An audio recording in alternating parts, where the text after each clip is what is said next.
Arizona, homeowner's best friend. What are some of the other common areas of leaks that you find in pools? Is it mainly plumbing lines? Is it plaster? Is it a combination of both? Yeah, so there's two different types of leaks. There's structural leaks, and then there's plumbing leaks. And whether your pool is new or old, you're still open to getting both at any time. The only difference is a newer pool typically is under warranty, and the builder should come out and fix it free of charge. But we get them brand new out of the box that are leaking for sure.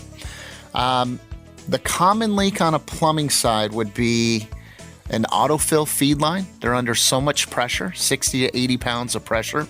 They're constantly opening and closing and filling the pool. So the autofill line can definitely be an issue.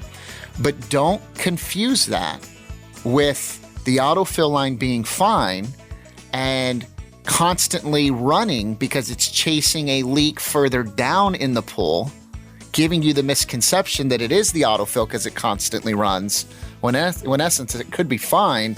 It could be a pop-up system leak, and that autofill's Trying to keep up with the water loss. Up with it. So if the client shuts off the autofill and says, oh, I know it's my autofill line because I turned it off and my meter stopped, that doesn't necessarily mean it's the autofill line. That just means that you shut off all water to the pool now. Rosie on the house, every Arizona homeowner's best friend.